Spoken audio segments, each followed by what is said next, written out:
नमस्कार सभी को, हमारे YouTube चैनल पे आप सबका स्वागत है। आज हम पढ़ेंगे भारतीय संविधान का आर्टिकल 309 से लगा के आर्टिकल 310। इसमें ये बोला गया है केंद्र सरकार या राज्य सरकार जो है वो अपने नीचे कर्मचारियों की हायरिंग करेगी सिविल सर्विस डिफेंस के लिए, और उनको जब चाहे तब हटा भी सकती है। उसके टर्म एंड कंडीशन क्या है, किस लिए हटा सकती है, रीजन क्या है, उन सब बारों में आज चर्चा करेंगे। और सबसे पहले बात कर लेते हैं आर्टिकल 308 की।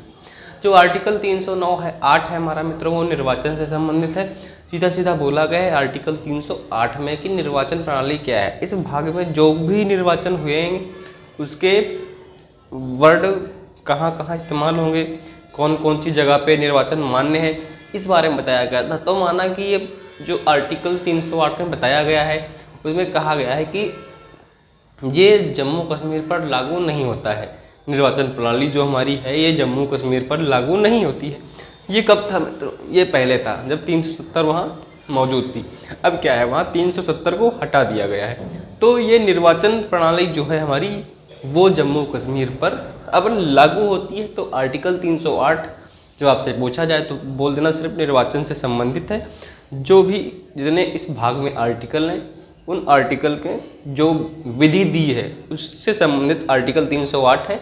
और जो जम्मू कश्मीर उसमें मेंशन था कि जम्मू कश्मीर पर लागू नहीं होता है, उसे बदलकर अब सब पे लागू होता है निर्वाचन। तो आर्टिकल 308 जो था बस इतना ही था। अब हम जान लेते हैं आर्टिकल 309।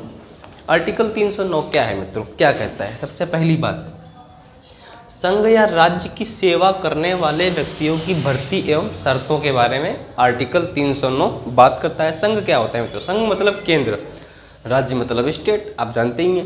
तो जो हमारा संवैधानिक भाषा है उसमें हम केंद्र सरकार को संघ कहते हैं, है ना। तो वहाँ पे संघ और राज्य की सेवा करने वाले व्यक्तियों की भर्ती के बारे में बात करता है आर्टिकल 309। अब जान लेते हैं इसमें क्या क्या बताया गया है। संविधान के तहत एक एक्ट बनाया जाएगा। संघ जो हमारे केंद्र सरकार और राज्य सरकार के अंडर में लोग जो भर्ती होंगे, है ना, उनमें क्या कहा गया है, संविधान के तहत एक एक्ट बनाया जाएगा। उस एक्ट में सारा कुछ मेंशन होगा कि इस व्यक्ति को कितनी तनख्वाह पे रखना है, कितना पेंशन देना है, कितना भत्ता देना है, क्या क्या सेवाएं उनको उपलब्ध कराई जाएंगी, किस किस टर्म कंडीशन के पेपर्स होंगे, कौन पेपर्स लेगा, कौन पेपर बनाएगा, कौन इनकी नियुक्ति करेगा, ये सब उस एक्ट में बनाया जाता है ना। तो क्या होगा, पहला एक एक्ट बनाएगा भर्ती के लिए। उसके बाद राज्य हो या केंद्र हो, है ना, दोनों अपना एक्ट बना सकती हैं। उस एक्ट में वेतन भत्ता पेंशन पेपर डिसाइड किया जाएगा। फिर क्या होगा, केंद्र की भर्ती है तो अगर केंद्र के लिए भर्ती की जा रही है ना, देखा नहीं आईएएस पीछे सब केंद्र से ही होते हैं। अगर केंद्र के लिए भर्ती की जा रही है तो कौन करेगा? राष्ट्रपति नियम कानून बनाएगा और राष्ट्रपति द्वारा ही भर्ती मानो होगी, है ना। अगर राज्य के लिए है तब क्या होगा मित्रों, अगर राज्य के लिए भर्ती की जा रही है तो राज्यपाल नियम कानून बनाएगा, पेंशन भत्ता वगैरह सब डिसाइड कर लेगा। तो आर्टिकल 309 में बस इतना ही कहा गया है। सीधी सीधी बात है आर्टिकल 309 की।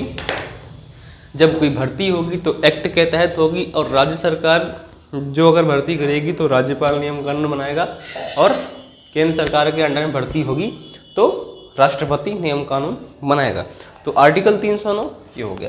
अब बात करते हैं आर्टिकल 310 की। जो हमारा इंडियन कॉन्स्टिट्यूशन आर्टिकल 310 है उसमें क्या कहा गया है? आर्टिकल 310 में बोला गया है संघ या राज्य की सेवा करने वाले व्यक्तियों की पदावधि। पदावधि क्या होता है? उनकी पद जो है उनका कितने वर्ष तक उनका पद बरकरार रहेगा। तो हम आम भाषा में हम सब लोग यही जानते हैं, कोई व्यक्ति सरकारी नौकरी पाता है उसका रिटायरमेंट 60 साल में हो जाता है। तो वह व्यक्ति 60 साल में रिटायर हो जाता है। लेकिन यहाँ थोड़ा टर्म कंडीशन जो आर्टिकल 310 में है वो थोड़ा चेंजेस है। तो ये 60 साल के पदावधि को हटा के इससे अलग क्या है वो उसके बारे में चर्चा करेंगे हम। कोई व्यक्ति केंद्र सरकार द्वारा नियुक्त हुआ है, माना कोई व्यक्ति केंद्र सरकार द्वारा नियुक्त हुआ है तो केंद्र के लिए काम भी करेगा वो, है ना। जैसे सुरक्षा बल हो गया, डिफेंस, सिविल सर्विसेज। डिफेंस और सिविल सर्विसेज में कोई व्यक्ति केंद्र सरकार द्वारा नियुक्त हुआ है तब क्या होगा, तो वह केंद्र सरकार के लिए काम करेगा। अब राष्ट्रपति जब चाहे तब वैलिड रीजन के साथ उसको हटा सकता है। उसी प्रकार राज्य का व्यक्ति है तो राज्यपाल एक वैलिड रीजन के साथ उस व्यक्ति को हटा सकता है। यहाँ पे वो 60 वर्ष वाला कोई कंडीशन नहीं है, क्योंकि ये जो सिस्टम है ये सिविल सर्विस एवं डिफेंस के लिए लागू होता है। अब माना सिविल सर्विस और डिफेंस की बात तो हो गई कि सिविल सर्विस और डिफेंस में जो भर्ती होंगे, राष्ट्रपति केंद्र के लिए भर्ती करेगा और राज्यपाल राज्य के लिए, और जब चाहे तब उसे वैलिड रीजन के साथ हटा सकता है। लेकिन इन सब से अलग, सिविल और डिफेंस से अलग, ऐसा कोई व्यक्ति जो केंद्र सरकार के लिए या राज्य सरकार के लिए काम कर रहा है और उसको नॉलेज कम है और उससे बढ़िया व्यक्ति मिल गया, कोई उसे बहुत बढ़िया नॉलेज है, हिस्ट्री का कोई बहुत बड़ा ज्ञाता है, जियोग्राफी का कोई बहुत बड़ा ज्ञाता है, तब क्या होगा?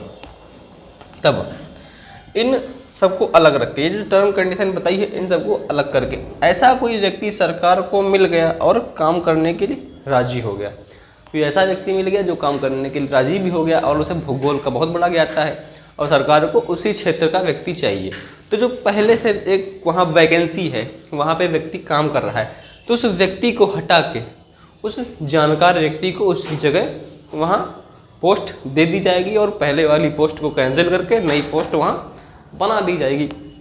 अब मित्रों, आप लोग सोच रहे होंगे जो व्यक्ति हटा दिया गया उसका सैलरी, वेतन, पेंशन कैसे मिलेगा? देगी नहीं सरकार? नहीं है, उसमें भी नियम कानून है। तो पहले वाले व्यक्ति को हटा के दूसरा व्यक्ति रख लिया जाएगा, लेकिन जो व्यक्ति हटाया गया है उसको जितना सैलरी बनता है पूरा दिया जाएगा और पेंशन भी दिया जाएगा। तो ये आर्टिकल 310 में बोला गया है। तो आर्टिकल 308, 9, 10 आपको समझ में आ गया होगा। समझ में नहीं आया तो कमेंट बॉक्स में बताएं, आपको हम इसका विस्तृत PDF प्रोवाइड करा देंगे। चैनल को लाइक, सब्सक्राइब, शेयर कर लें। धन्यवाद।